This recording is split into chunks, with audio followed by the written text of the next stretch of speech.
The strain is beginning to show 5 days into the search for Malaysian Airlines flight MH370, and the cracks are appearing in what began as an internationally coordinated search. Now Malaysia's neighbours are questioning the conflicting information coming out from Kuala Lumpur.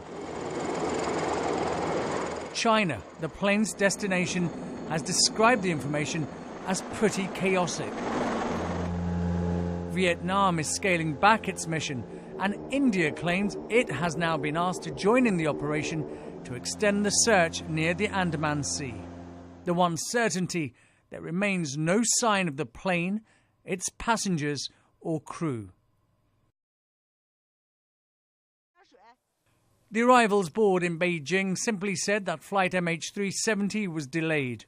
The truth was, it had vanished. We are deeply saddened this morning with the news on MH370. Malaysia Airlines confirmed that this flight, MH370, lost contact with Subang Air Traffic Control at 2:40 a.m. this morning. An international search and rescue mission was scrambled. We're working very closely with our neighbours, especially with China, Vietnam, Philippines, Indonesia, where we have requested assistance. First, on information of whereabouts the planes may be, and secondly, if there is a need for search and rescue, which we cannot cope. The Chinese immediately tightened security at their airports, as it became apparent the passenger list for the flight had two anomalies: an Austrian called Christian Kozel and Luigi Maraldi, an Italian. But neither man was on board. Both had had their passports stolen in Thailand. When we checked on it in our system, it came back that this is a stolen passport. So we contacted the person to who the passport belonged. This is a person living in Austria. He's safe and sound. Police talked to him. He confirmed the story that, yes, indeed, 2 years ago, 2012, on a trip in Thailand, his passport was stolen. Malaysia Airlines has 15 Boeing 777-200 jets in its fleet. It's one of the safest aircraft in aviation history, capable of flying extremely long distances thanks to two giant engines. Even if one fails, it shouldn't fall out of the sky. The Boeing 777 aircraft took off from Kuala Lumpur on Friday evening UK time. It was due to land in Beijing around 6 hours later, following a route that took it along Vietnam's east coast. It had been in the air for less than an hour when contact with air traffic control was lost near Vietnam's Tho Chu Islands. It was there the search was initially focused. Still, so much hope that passengers and crew might be found. More than 20 aircraft and 40 ships scoured the ocean, focusing on an oil slick seen between Malaysia and Vietnam. It later proved to be unconnected. For waiting loved ones, the agony of not knowing had just started. And I've got a 3-year-old who's asking, when's Daddy going to Skype? And he's got a map on his wall where Daddy plotted where his dad's going to be, and so, you know, he looks around and he says, when's Dad going to Skype? Will Daddy be there? When will he Skype? So, luckily he's with friends at the moment, but I will cross that bridge when I have to cross that bridge if I have to.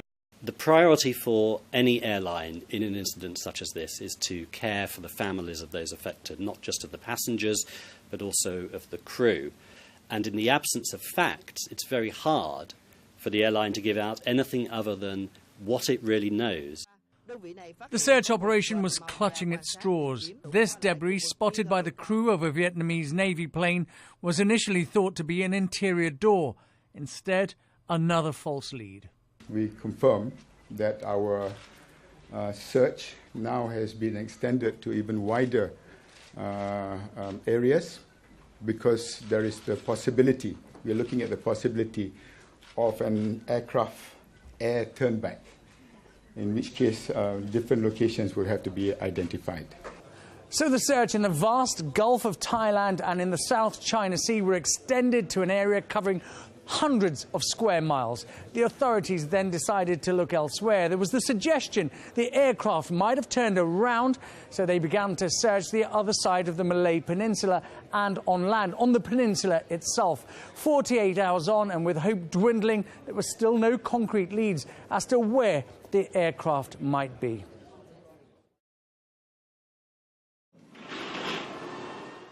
The search had intensified with more than 30 aircraft and 40 ships involved. The Philippines Navy joined the efforts. Aircraft from Australia headed to the sea between Malaysia and Thailand. Once more, relatives of the missing passengers were told there was nothing confirmed to report. The Honourable Prime Minister used the word perplexing. We are equally puzzled as well. The false passport line continued to be pursued. The suspect tickets issued, the booking for Luigi Moraldi and Christian Kozel paid for in Thai currency, but neither man was on board. The passengers in their place were booked to go from Kuala Lumpur to Beijing and then on to Amsterdam. Do they look Italian and German? I think this is a security matter. Let the authorities investigate the claims and also let them come up with a report. Foul play still could not be ruled out. If it is terrorism, and we don't know at all that it is yet, but if it is, it's going to be a real wake-up call to a region that thought that was other people's problem, not theirs. Pilot error remained another option. Yet why was there no mayday signal? No urgent request for assistance? Why no debris? Why the complete loss of contact with air traffic control? It can happen because pilots are taught to prioritise their tasks, to aviate first, then to navigate, and then to communicate. So if pilots are busy, they won't speak to air traffic control. So difficult is it to accept that a plane can simply disappear that some have chosen not to? Until there's proof that Philip is dead, I refuse to believe it. Of anybody that could survive something like this, it's him. I mean, he's such a fighter, and he has so much to live for.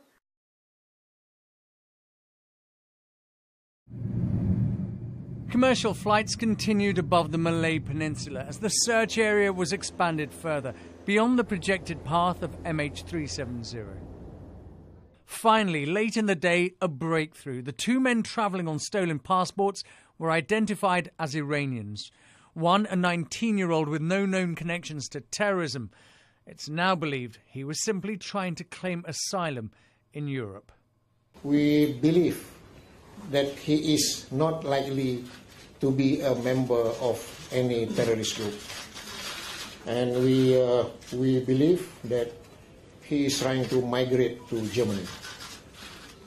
Interpol named the two men as Puri Noor Mohammadi and 29-year-old Dilawar Syed Mohammed Reza and confirmed they had switched to the stolen passports.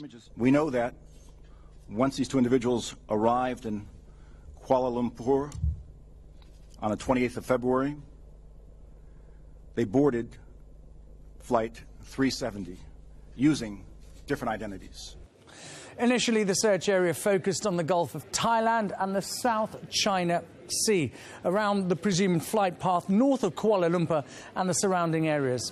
Search teams began looking at the western peninsula of Malaysia to the Straits of Malacca, one of the world's busiest shipping channels. The reason for the change is that the Malaysian military say they tracked a plane there on radar, but there are doubts over whether it's flight MH370. One theory, and it is only a theory, is that the plane changed course after Kota Baru over on the east and flew at a lower altitude as it tried to turn back to Sabang. The airline has listed pilot error as a possibility, and that theory gained momentum when Australia's Channel 9 broadcast these pictures of the plane's co-pilot, Farik Hamid. Mid-air on a flight in 2011, he allegedly allowed passengers into the cockpit and, it's claimed, was smoking in there. Malaysia Airlines says it's aware of the report. This news will, of course, increase the anxiety for waiting relatives. There is no news whatsoever. It's just disappeared off the face of the earth. And if we could just find some wreckage or something, would be a help probably, but not this. The mystery of flight MH370 grows ever more confusing. There's now doubt over whether the Malaysian military did actually pick up a signal from the plane well off course to the west of the Malay Peninsula. This is unprecedented, what we are going through. Coordinating so many countries together is not something that is easy. We're looking at so many vessels and aircraft, so many countries to coordinate, and a vast area for us to search. And each time that passes, I fear that the search and rescue becomes just a search. But we will never give up hope.